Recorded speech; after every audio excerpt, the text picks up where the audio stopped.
Hi ಸ್ನೇಹಿತರೆ, ನಾನು ನಿಮ್ಮ ದೀಪಕ್ ಕ್ಷತ್ರಿಯ. ಈ ವಾರದ ಇನ್ನೊಂದು ಹೊಸ ಸಂಚಿಕೆಗೆ ನಿಮ್ಮೆಲ್ಲರಿಗೂ ಸ್ವಾಗತ ಸುಸ್ವಾಗತ.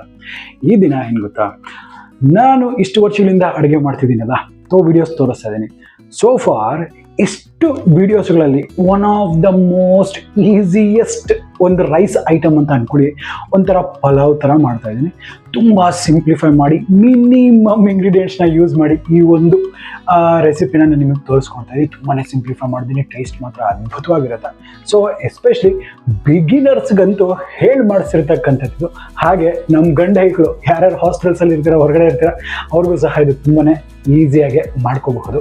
ಸೊ ಹಾಗಾದರೆ ಈ ಒಂದು ರೆಸಿಪಿನ ಯಾವ ರೀತಿ ಮಾಡಬೇಕು ಅನ್ನೋದನ್ನ ನೋಡುವ.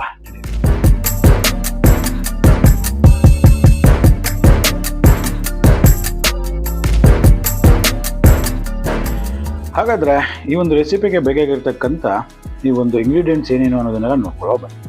ಮೊದಲನೇದಾಗಿ ಇಲ್ಲಿ ಕಾಯಿ, ಫ್ರೆಶ್ ಆಗಿ ದುರಿದಿರ್ತಕ್ಕಂಥ ಕಾಯಿ ಒಂದು ಕಪ್ಪನ್ನು ತೊಗೊಂಡಿದ್ದೀನಿ. ಹಾಗೆ ಮಸಾಲೆಗಳಲ್ಲಿ ಗರಂ ಮಸಾಲ, ಚಕ್ಕೆ, ಲವಂಗ, ಏಲಕ್ಕಿ ಒಂದು 2ರಿಂದ 3 ಬೇಕಾಗುತ್ತೆ. ಖಾರಕ್ಕೆ ತಕ್ಕಷ್ಟು ಹಸಿರು ಮೆಣಸಿನಕಾಯಿ, ginger garlic paste 1 teaspoon, ಕಸ್ತೂರಿ ಮೇಥಿ, ಶಾಹಿ ಜೀರಾ, ಕಪ್ಪು ಜೀರಾ ಮತ್ತು ರುಚಿಗೆ ತಕ್ಕಷ್ಟು ಉಪ್ಪು.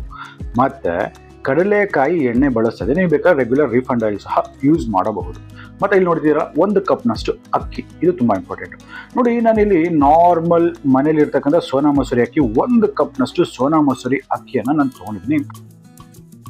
ಮೊದಲಾಗಿ ನೆನಪಿಟ್ಕೋಬೇಕು, ಯಾವುದೇ ಅಕ್ಕಿಯನ್ನು ತಗೊಂಡಾಗ ಮಿನಿಮಮ್ ಅಂತ ಹೇಳಿದ್ರೆ 20ರಿಂದ 30 ನಿಮಿಷಗಳ ಕಾಲ ಅದನ್ನು ನೆನೆಸಬೇಕು. ಅದು ತುಂಬ ಇಂಪಾರ್ಟೆಂಟು. ಸೊ ನೋಡಿ, ಈ ಥರ ನಾನು ಜೀರಾ ರೈಸ್ ತೊಗೊಂಡಿದ್ದೀನಿ. ಸೋನಾ ಮಸೂರಿ ಅಥವಾ ಸೊಸೈಟಿ ಅಕ್ಕಿನೂ ಸಹ ನೀವು ಯೂಸ್ ಮಾಡ್ಬೋದು.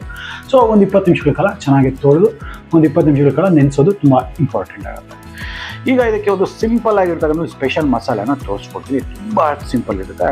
ಸೊ ಇದಕ್ಕೆ ಮೊದಲನೇದಾಗಿ ಒಂದು ಮಿಕ್ಸಿ ಜಾರನ್ನು ತೊಗೊಂಡು ಇದರಲ್ಲಿ ನಾವು ತುರಿದಿದ್ವಲ್ಲ ಈ ಒಂದು ಕಾಯಿ ತುರಿ, 1 ಕಪ್ನಷ್ಟು ಈ ಕಾಯಿ ತುರಿಯನ್ನು ನಾನು ಹಾಕ್ಕೊಳ್ತೇನೆ. ಇದರೊಟ್ಟಿಗೆ ಈ ಒಂದು ಏಲಕ್ಕಿ, ಚಕ್ಕೆ, ಲವಂಗ ಏನಿದೆ ಸ್ವಲ್ಪ ಜಾಸ್ತಿ ಇರಬಾರ್ದು, ಸ್ವಲ್ಪ ಹಾಕ್ಬಿಟ್ಟು ಸ್ವಲ್ಪ ನೀರನ್ನು ಹಾಕ್ಬಿಟ್ಟು ಇದು ಗಂಧದ ಥರ ಫೈನ್ ಪೇಸ್ಟ್ ಮಾಡಿಕೊಂಡು ಬರುವ. ನೋಡ್ತಿದ್ದೀರಲ್ಲ ಎಷ್ಟು ಫೈನ್ ಆಗಿದೆ. ಸ್ವಲ್ಪ ನೀರನ್ನು ಬಳಸಿದ್ದೀನಿ, ಹೌದು, ನೀರು ಬದಲು ಹಾಲನ್ನು ಕೂಡ ಹಾಕ್ಬೋದು. ಹಾಕ್ಬಿಟ್ಟು ಇದನ್ನು ಫೈನ್ ಪೇಸ್ಟ್ ಮಾಡಿದ್ದೀನಿ. ಇಷ್ಟು ಮಾತ್ರ ಆದರೆ ಸಾಕಾಗುತ್ತೆ. ಮಸಾಲೆ ರೆಡಿ ಆಗಿಬಿಟ್ಟಿದೆ, ಸಿಂಪಲ್, ಮುಗೀತು, ತೆಗೆದಿದ್ದೀವಿ. ಸೊ ಈಗ ಕುಕ್ಕರಲ್ಲಿ ನಾನು ಮಾಡ್ತಾ ಇದ್ದೀನಿ, ಎಲ್ಲರಿಗೂ ಈಸಿ ಆಗಲಿ ಅಂದ್ಬಿಟ್ಟು ಕಾರಣಕ್ಕಾಗಿ. ಸೊ ಇದರಲ್ಲಿ ನಾನು ಒಂದು 3 ಟೇಬಲ್ ಸ್ಪೂನ್ ಅಷ್ಟು ನಾನು ಎಣ್ಣೆನ ಹಾಕ್ಕೊಂಡು ಬಿಸಿ ಆದ ನಂತರ ಕಾಳಾ ಜೀರಾ ಅಂತ ಕರೀತಾರೆ, ಶಾಹಿ ಜೀರಾ ಅಂದ್ಬಿಟ್ಟು. ಸೊ ಇದನ್ನು ಹಾಕ್ಕೊಂಡಿದ್ದೀನಿ. ಇದಿಲ್ಲ ಅಂತ ಹೇಳಿದ್ರೆ ರೆಗ್ಯುಲರ್ ಜೀರಿಗೆನೂ ಹಾಕೋಬೋದು. ಖಾರಕ್ಕೆ ತಕ್ಕಷ್ಟು ಹಸಿರು ಮೆಣಸಿನ್ಕಾಯಿ. ನೋಡಿ, ಹೇಳ್ತಿದ್ನಲ್ಲ, ಖಾರ ನಿಮ್ಗೆ ಎಷ್ಟು ಬೇಕೋ ಅದರ ಅನುಗುಣವಾಗಿ ನೀವು ಮೆಣಸಿನ್ಕಾಯಿಗಳನ್ನ ಅಡ್ಜಸ್ಟ್ ಮಾಡ್ಕೋಬೇಕಾಗುತ್ತೆ. ಒಂದು ಸ್ವಲ್ಪ ಹೊತ್ತು ಚಟಾಪಟ ಅನ್ನಲಿ.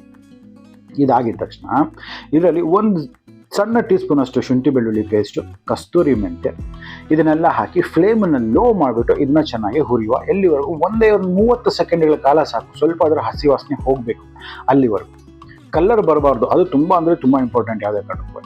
ಸೊ ಇದೆಲ್ಲ ಆದ ನಂತರ ಇದರಲ್ಲಿ ಒಂದು ಸ್ವಲ್ಪ ನಾವು ಮಾಡ್ಕೊಂಡಿದ್ವಲ್ಲ ಈ ಮಸಾಲೆ ಪೇಸ್ಟನ್ನು ಹಾಕೊಂಡ್ಬಿಡ್ತೀವಿ ಈ ಎಣ್ಣೆಯಲ್ಲಿ.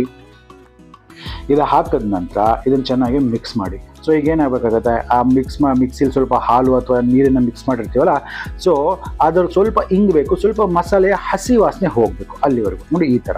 ಸೊ ಇದಾಗಕ್ಕಿಲ್ಲ. ಇದರಲ್ಲಿ ಒಂದು ಸೀಕ್ರೆಟ್ ಇಂಗ್ರೀಡಿಯೆಂಟ್ ನಾನು ಇಂಗ್ರೀಡಿಯೆಂಟ್ಸ್ ತೋರಿಸಿಲ್ಲ. ಇದನ್ನು ನಾನು ವೆಜ್ ಸ್ಟಾಕ್ ಕ್ಯೂಬ್ ಅಂತ ಕರೀತಾರೆ. ಎಲ್ಲ ಅಂಗಡಿಗಳಲ್ಲೂ ಆರಾಮಾಗಿ ಸಿಗುತ್ತೆ. ಇದು ವೆಜಿಟೇಬಲ್ ಸ್ಟಾಕ್ ಕ್ಯೂಬ್ ಅಂತ ಇರುತ್ತೆ, ತುಂಬ ಚೆನ್ನಾಗಿರುತ್ತೆ ಟೇಸ್ಟ್. ಇದನ್ನು ಒಂದೇ 1 ಕ್ಯೂಬ್ನಷ್ಟು ಹಾಕ್ಕೊಳ್ತೀನಿ. ಹಾಗೆ ಇದರಲ್ಲಿ ರುಚಿಗೆ ತಕ್ಕಷ್ಟು ಕಲ್ಲುಪ್ಪನ್ನು ನಾನು ಹಾಕ್ಕೊಳ್ತೀನಿ.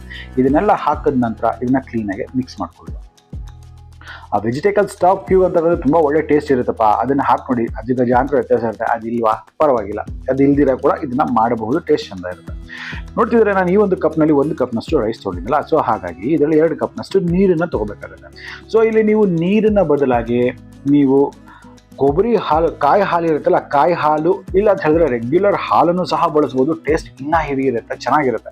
ಸೊ ಸ್ವಲ್ಪ ಹೆವಿ ಆಗುತ್ತೆ ಅನ್ನೋ ಒಂದು ಕಾರಣಕ್ಕಾಗಿ ನಾನು ನಾರ್ಮಲ್ ನೀರನ್ನು ಬಳಸಿದ್ದೀನಿ. ಸೊ ನೋಡಿ, ಇದಕ್ಕೆ ಒಂದು ಕುದಿ ಬರ್ಲಿಕ್ಕೆ ಶುರು ಆಗಿದೆ ಅಲ್ವಾ. ಸೊ ಇದು ಕುದಿ ಬಂದಾಗ ನಾವು ನೆನೆಸಿದ್ವಲ್ಲ 30 ನಿಮಿಷಗಳ ಕಾಲ ಅಕ್ಕಿ, ಆ ಅಕ್ಕಿನ ನೀರನ್ನೆಲ್ಲ ತೆಗೆದ್ಬಿಟ್ಟು ಸೊ ಈ ಥರ ನೆನೆಸಿರ್ತಕ್ಕಂಥ ಅಕ್ಕಿಯನ್ನು ಇವಾಗ ಕುದಿತಾ ಇರ್ತಕ್ಕಂಥ ನೀರಲ್ಲಿ ಹಾಕಿ. ಬ್ಯೂಟಿಫುಲ್. ಸೊ ನೋಡಿ, ಎಲ್ಲ ಪರ್ಫೆಕ್ಟ್ ಆಗಿದೆ. ವೈಟ್, ಪ್ರಿಸ್ಟೀನ್ ವೈಟ್ ಕಲರ್ ಇದೆ ಇದು ಗ್ರೇವಿ ಸಹ. ಸೊ ಈಗ ಇದು ಕಂಪ್ಲೀಟಾಗಿ ಒಂದಕ್ಕೊಂದು ಹೊಂದ್ಕೊಳ್ಳೋ ಹಾಗೆ ಇದನ್ನು ಮಿಕ್ಸ್ ಮಾಡ್ತಾ ಇದ್ದೀನಿ. ಪರ್ಫೆಕ್ಟಾಗಿ ಆಗಿದೆ. ಈಗ ಇದು ಒಂದು ಬಾಯ್ಲ್ ಬರೋದಕ್ಕೆ ಬಿಡಬೇಕಾಗತ್ತೆ. ಸ್ವಲ್ಪ ಬಾಯ್ಲ್ ಬರಲಿ, ಇದು ಕುದಿಲಿ. ನೋಡಿ ಚೆನ್ನಾಗಿ ಕುದೀತಾ ಇದೆಯಲ್ಲ, ಎಲ್ಲ ಬಬಲ್ಸ್ ಬರ್ತಾ ಇದೆ, ಬಾಯ್ಲ್ ಬರ್ತಾ ಇದೆ ಅನ್ನೋ ಟೈಮಲ್ಲಿ ನಾವೇನು ಮಾಡಬೇಕಾಗತ್ತೆ, ಒಂದ್ಸತಿ ಮಿಕ್ಸ್ ಮಾಡಿಬಿಟ್ಟು ಕುಕ್ಕರಿನ ಲಿಡ್ಡನ್ನು ಕ್ಲೋಸ್ ಮಾಡೋದೆ. ಲಿಡ್ಡನ್ನು ಹಾಕಿದ ನಂತರ ಈ ಒಂದು ವಿಸಿಲ್ನ ಹಾಕಿ 3 ವಿಷಲ್ಸ್ವರೆಗೂ ಇದನ್ನು ಕುಕ್ ಮಾಡಬೇಕು. 3 ವಿಷಲ್ಸ್ ಅಲ್ಲಪ್ಪ, ನಿಮ್ಮಲ್ಲಿ ಎಷ್ಟಾಗುತ್ತೋ ಅಷ್ಟು ಅನ್ನ ಬೇಯಬೇಕಷ್ಟೆ.